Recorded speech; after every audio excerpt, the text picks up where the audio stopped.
नमस्कार दोस्तों, आपके अपने YouTube चैनल स्टडी विद राज में आप सभी का स्वागत है। दोस्तों, आज के इस वीडियो में मैं आप लोगों को BTC सेकंड सेमेस्टर के वर्तमान भारतीय समाज और प्रारंभिक शिक्षा के फर्स्ट चैप्टर शिक्षा की संकल्पना, अर्थ एवं महत्व पर आधारित कुछ दीर्घ उत्तरीय प्रश्न लेकर आया हूं, जो कि इस चैप्टर से बहुत ही महत्वपूर्ण प्रश्न हैं, क्योंकि इनका सीधा सा संबंध चैप्टर के टाइटल से है। इसलिए इनको परीक्षा में पूछे जाने के ज़्यादा चांसेस रहते हैं।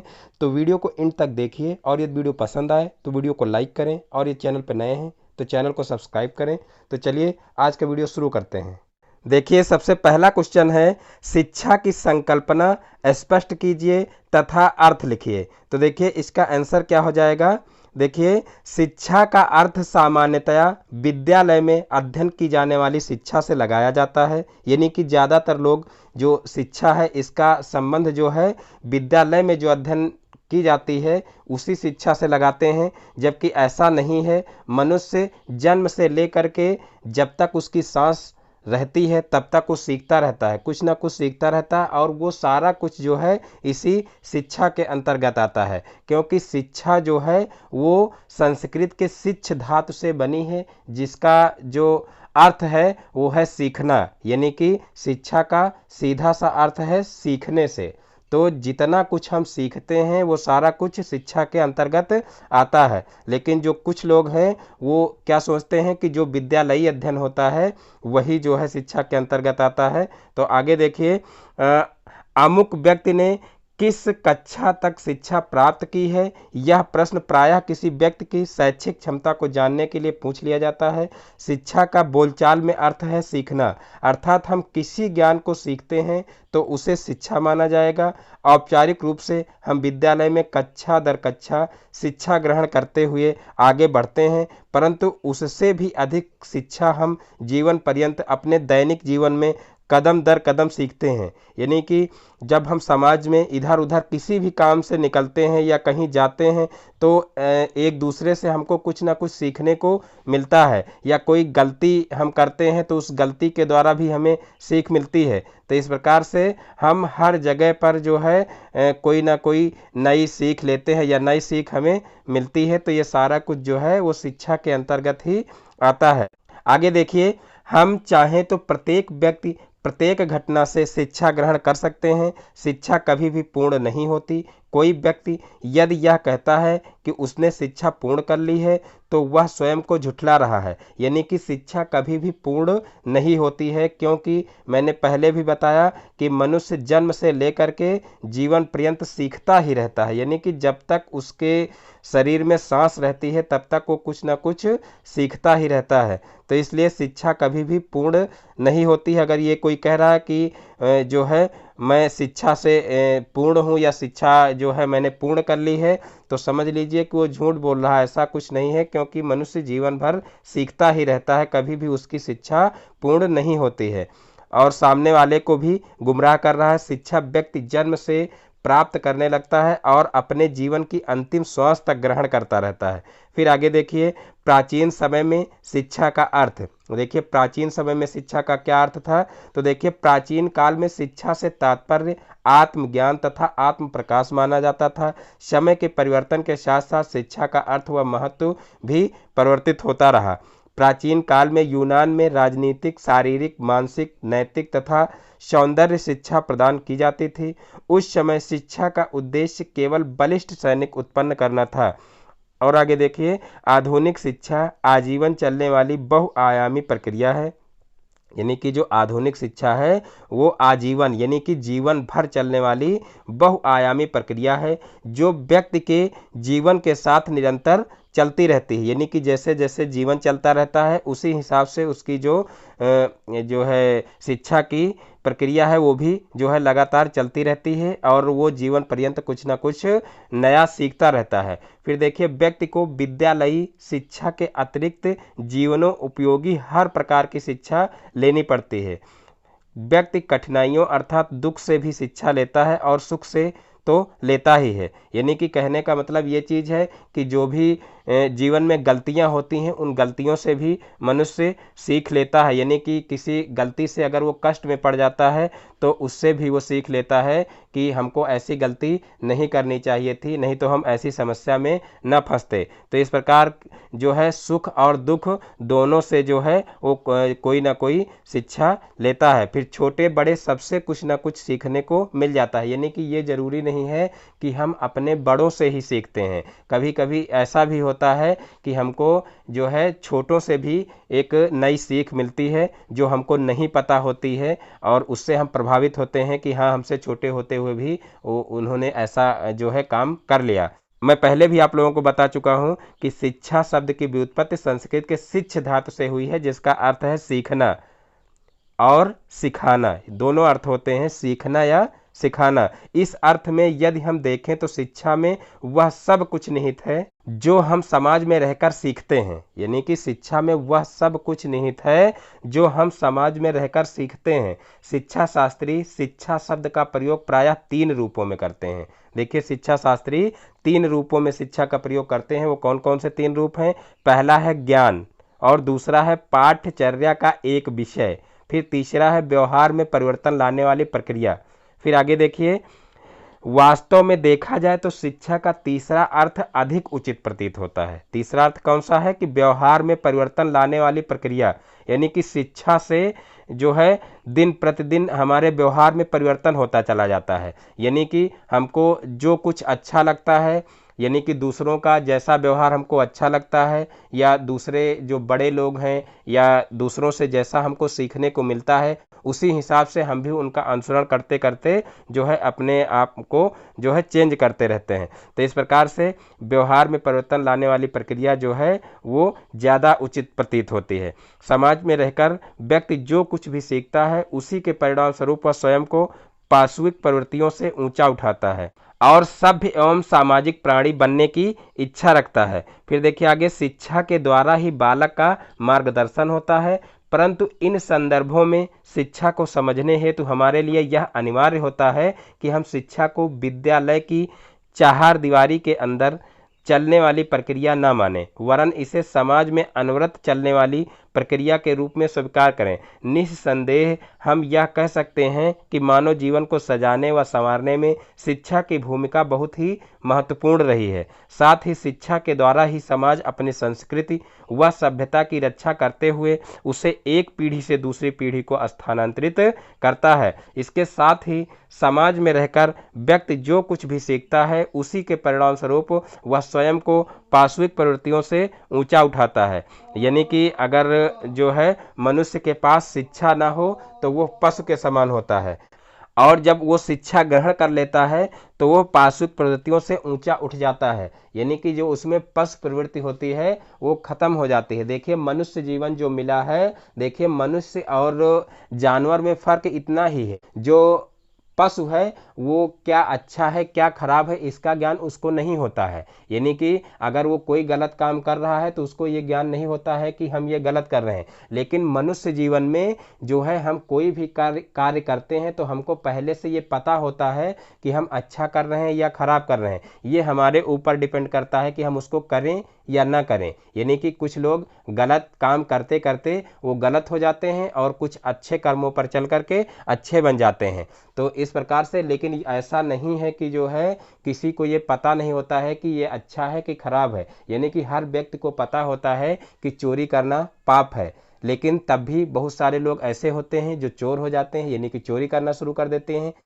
कोई धूम्रपान करता है, शराब पीता है, ये सारी चीज़ें भी सब लोग जानते हैं कि हाँ गलत होती हैं, लेकिन लोग करते हैं और जो है करते करते धीरे धीरे जो है उनकी लाइफ जो है बर्बाद हो जाती है।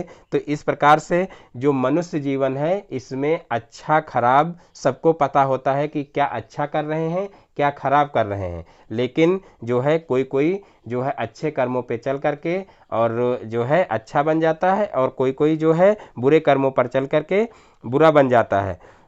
फिर देखिए आगे, वास्तव में शिक्षा ही वह प्रक्रिया है जो बालक को उचित प्रशिक्षण देते हुए उसका मार्गदर्शन करती है। तो देखिए, कहीं ना कहीं जो शिक्षा होती है वो मनुष्य के अंदर एक नया जोश पैदा करती है, और जो अच्छी चीज़ें होती हैं उनको जो है मस्तिष्क के अंदर जो है भरती है, और जो बुराइयां होती हैं उनको कहीं ना कहीं जो शिक्षा होती है वो दबाती है। और इस प्रकार से जो है जो मनुष्य होता है वो धीरे धीरे, जो शिक्षित मनुष्य होता है वो धीरे धीरे अच्छाइयों की तरफ अग्रसर हो जाता है और धीरे धीरे बुराइयों को छोड़ देता है। तो इस प्रकार से जो शिक्षित व्यक्ति नहीं है वो पशुवत इसीलिए होता है, यानी कि पशु के समान होता है, क्योंकि उसके अंदर जब शिक्षा नहीं होती है तो वो अच्छे और बुरे का फर्क नहीं समझ पाता है। और जब वही व्यक्ति शिक्षित हो जाता है और अच्छाइयों और बुराइयों को पहचानने लगता है तो धीरे धीरे वो बुराइयों को छोड़ करके और अच्छाई की तरफ चला जाता है। फिर आगे देखिए, नेक्स्ट क्वेश्चन है, शिक्षा का संकुचित अर्थ बताइए। तो देखिए, शिक्षा का संकुचित अर्थ क्या है? तो देखिए, शिक्षा के संकुचित अर्थ के अनुसार देखिए, शिक्षा से आशय उस शिक्षा से है जो एक निश्चित स्थान अर्थात विद्यालय या कॉलेज में दी जाती है। इसमें शिक्षा की एक निश्चित योजना होती है, यह एक निश्चित समय तक दी जाती है। इसमें बालक को निश्चित विधियों से ज्ञान प्रदान किया जाता है। शिक्षा के संकुचित अर्थों में शिक्षा कुछ विषयों तक ही सीमित रहती है। बालक को केवल उसी प्रकार की शिक्षा दी जाती है जिसे उसके लिए उपयोगी समझा जाता है। शिक्षा प्रदान करने का मुख्य स्थान विद्यालय होता है। विद्यालय में शिक्षक के द्वारा शिक्षा प्रदान की जाती है। शिक्षा पर ही बालक को ज्ञान प्रदान करने का दायित्व होता है, यानी कि जो शिक्षा होती है वो मुख्य स्थान उसका होता है विद्यालय में, यानी कि शिक्षा प्राप्त करने के लिए बालक को विद्यालय जाना पड़ता है। और बाकी अगर शिक्षा का अर्थ देखा जाए तो शिक्षा का अर्थ है कि जो है हम कहीं से भी अगर कोई शिक्षा ले रहे हैं या कोई चीज़ हम सीख रहे हैं तो सारा कुछ शिक्षा के अंतर्गत ही आता है। इसलिए जो है मुख्य स्थान तो विद्यालय माना गया है, लेकिन हम कहीं भी घर से बाहर निकलते हैं या अपने घर में ही रहते हैं तो कहीं ना कहीं नई नई चीज़ों से या नए नए लोगों से, समाज से हम कुछ ना कुछ हर समय सीखा करते हैं और नई नई जो है सीख हमें मिला करती है। फिर आगे देखिए, शिक्षा का संकुचित अर्थ हम विद्यालयी, महाविद्यालयी अथवा विश्वविद्यालयी शिक्षा से लगाते हैं, जहां बालक को एक निश्चित चहारदीवारी के अंदर निश्चित व्यक्तियों द्वारा निश्चित पाठ्यक्रम एक निश्चित विधि के द्वारा पढ़ाया जाता है। यानी कि हर क्लास का एक निश्चित पाठ्यक्रम होता है और जो है हर विद्यालय में एक निश्चित टीचर होते हैं और एक निश्चित उनकी विधि होती है और उसी विधि के द्वारा जो है बालकों को जो है एक विद्यालय की चहारदीवारी के अंदर उनको शिक्षा दी जाती है। फिर आगे देखिए, विश्वविद्यालय या विद्यालय द्वारा भेजे गए उद्देश्यों को जब प्राप्त कर लेते हैं तब यह स्वीकार किया जाता है कि उसने शिक्षा प्राप्त कर ली। लेकिन यह ध्यान से विचार किया जाए कि विद्यालय से प्राप्त शिक्षा तब तक पूर्ण नहीं होती जब तक उसे प्रयोग करने का ढंग या क्षमता छात्र में नहीं आ जाती। यानी कि विद्यालय में सिखाया तो स्टूडेंट को बहुत कुछ जाता है, लेकिन क्या वो अपने जीवन में उसको उतार रहा है? अगर वो अपने जीवन में भी उसको उतार रहा है तब समझ लीजिए कि जो है विद्यालय से जो हम शिक्षा दे रहे हैं वो पूर्ण हुई है। और अगर वो स्टूडेंट अगर अपने जीवन में उस शिक्षा को नहीं उतार रहा, अपने व्यवहार में उसको नहीं ला रहा है, तो तब तक समझ लीजिए कि शिक्षक की जो शिक्षा है वो पूर्ण नहीं हो रही। यानी कि शिक्षक द्वारा जो स्टूडेंट को शिक्षा दी जा रही है वो पूर्ण नहीं हो रही है। यानी कि जो है स्टूडेंट के व्यवहार में भी परिवर्तन होना चाहिए। यानी कि जो शिक्षा उसको दी जा रही है तो उस शिक्षा के अनुरूप जो है स्टूडेंट के व्यवहार में भी परिवर्तन होना चाहिए। फिर आगे देखिए, लेकिन यह ध्यान से विचार किया जाए कि विद्यालय से प्राप्त शिक्षा तब तक पूर्ण नहीं है जब तक उसे प्रयोग करने का ढंग या क्षमता छात्र में नहीं आ जाती। अतः विद्यालय दी जाने वाली शिक्षा का एक अंग मात्र है। फिर आगे देखिए, इस प्रकार कहा जा सकता है कि शिक्षा के संकुचित अर्थ में विद्यार्थी, विद्यालय, शिक्षक और उद्देश्यों की महत्वपूर्ण भूमिका है। देखिए यहाँ पर जो है विद्यालय है, फिर विद्यालय में क्या है, विद्यार्थी और पाठ्यक्रम और फिर शिक्षा का संकुचित अर्थ, और फिर जो है शिक्षक के द्वारा जो है विद्यार्थी को जो है विद्यालय के और एक निश्चित पाठ्यक्रम के द्वारा जो है उनको शिक्षा दी जाती है और निर्धारित उद्देश्यों की पूर्ति होती है। यानी कि निर्धारित जो पहले से उद्देश्य निर्धारित रहते हैं उन्हीं की सिर्फ पूर्ति होती है विद्यालयी जो है शिक्षा से। फिर आगे देखिए शिक्षा की जो है टी रेमांड के अनुसार शिक्षा का अर्थ क्या है, तो इसको देखते हैं। देखिए जो भी परिभाषाएं किसी राइटर के द्वारा दी गई हैं तो उनको आप लोगों को जो है एकदम निश्चित जो लिखी हुई हैं उन्हीं को रट लेना है, क्योंकि इसमें कोई परिवर्तन नहीं होता है। तो परिभाषाएं अगर जो भी राइटर के नाम दिए हुए हैं तो जो है उनके हिसाब से जो परिभाषा है वो वही रहती है, उसमें कोई बदलाव नहीं होता है। इसलिए आपको जैसी परिभाषा लिखी हुई है सेम वैसी ही परिभाषा आपको रट लेनी है, उसमें कोई भी चेंजिंग नहीं हो सकती है। तो इसलिए ये परिभाषाएं बहुत ही इम्पॉर्टेंट होती हैं और इसमें कोई भी परिवर्तन नहीं होता, इसलिए इनको रटना ज़रूरी है। यानी कि जो है इधर उधर जो है अपनी तरफ से इसमें कुछ नहीं लिखा जा सकता है। तो देखिए टी रेमांड के अनुसार देखते हैं, संकुचित अर्थ में शिक्षा का प्रयोग बोलचाल की भाषा और कानून में किया जाता है। इस अर्थ में शिक्षा व्यक्ति के आत्मविकास और वातावरण के सामान्य प्रभावों को अपने में कोई स्थान नहीं देती है। इसके विपरीत यह केवल उन विशेष प्रभावों को अपने में स्थान देती है जो समाज के अधिक आयु के व्यक्ति जानबूझकर और नियोजित रूप में अपने से छोटों पर डालते हैं, भले ही यह प्रभाव परिवार, धर्म या राज्य द्वारा डाले जाएं। आगे देखते हैं प्रोफेसर ड्रीवर द्वारा। तो देखिए शिक्षा एक प्रक्रिया है जिसमें तथा जिसके द्वारा, देखिए शिक्षा एक प्रक्रिया है जिसमें तथा जिसके द्वारा बालक के ज्ञान, चरित्र तथा व्यवहार को एक विशेष ढांचे में ढालती है। ये बहुत इंपॉर्टेंट परिभाषा है, इसको आप लोग जरूर रट लेना। तो देखिए प्रोफेसर ड्रीवर के अनुसार क्या हो जाएगी, शिक्षा एक प्रक्रिया है जिसमें तथा जिसके द्वारा बालक के ज्ञान, चरित्र तथा व्यवहार को एक विशेष ढांचे में ढालती है। फिर आगे देखिए, आपने शिक्षा के संकुचित अर्थ के अंतर्गत प्रमुख 3 तथ्यों को सम्मिलित किया। आपने का मतलब प्रोफेसर ड्रीवर के अनुसार जो है शिक्षा के संकुचित अर्थ के अंतर्गत प्रमुख 3 तथ्यों को सम्मिलित किया गया है। तो देखिए वो कौन कौन से हैं। पहला है शिक्षा द्वारा बालक के ज्ञान में वृद्धि, शिक्षा द्वारा बालक के ज्ञान में वृद्धि, और दूसरा है शिक्षा द्वारा बालक के चरित्र का विकास करना, और तीसरा है शिक्षा द्वारा बालक के व्यवहार में वांछित सुधार करना, शिक्षा द्वारा बालक के व्यवहार में वांछित सुधार करना। फिर देखिए नेक्स्ट राइटर हैं G.H.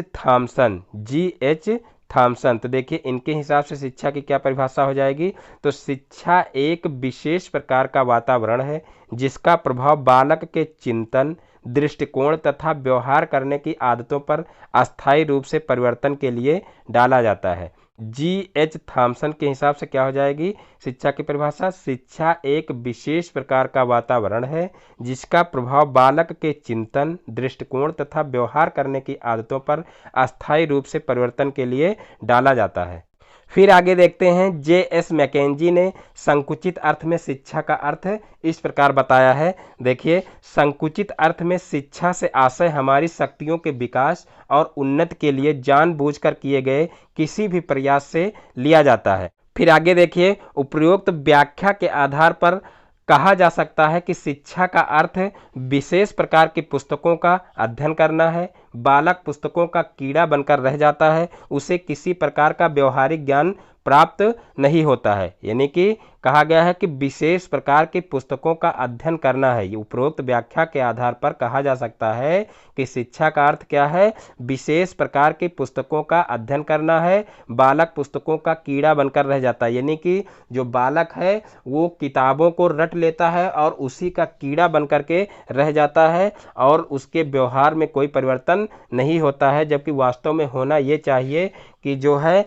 किताबी ज्ञान के अलावा उसको बाहर का भी ज्ञान होना चाहिए और साथ साथ जो कुछ भी वो सीखता है, यानी कि जो कुछ उसके मन में होता है उसको उसके व्यवहार में भी आना चाहिए, यानी कि उसके व्यवहार में भी परिवर्तन होना चाहिए। तो देखिए उसे किसी प्रकार का व्यवहारिक ज्ञान प्राप्त नहीं हो पाता। पुस्तकें उसके चरित्र तथा मस्तिष्क का विकास नहीं कर पाती। इसी आधार पर शिक्षा को शिक्षा न कह करके शिक्षण या निर्देश कहा जाता है। टी रेमांड का कथन है, संकुचित अर्थ में शिक्षा का प्रयोग बोलचाल की भाषा एवं कानून में किया जाता है। टी रेमांड का कथन क्या है कि संकुचित अर्थ में शिक्षा का प्रयोग बोलचाल की भाषा एवं कानून में किया जाता है। दोस्तों, आज की वीडियो में बस इतना ही। दोस्तों, यदि हमारा वीडियो पसंद आया हो तो वीडियो को लाइक करें, और ये चैनल पर नए हैं तो चैनल को सब्सक्राइब करें और बेल आइकन को भी प्रेस कर लें, जिससे हमारे आगे आने वाले वीडियो का नोटिफिकेशन आपके मोबाइल पर सबसे पहले पहुंचे और आप उसका फ़ायदा सबसे पहले ले सकें। दोस्तों, फिर मिलते हैं अपने नेक्स्ट वीडियो में एक नए टॉपिक के साथ में। तब तक के लिए जय हिंद, वंदे मातरम।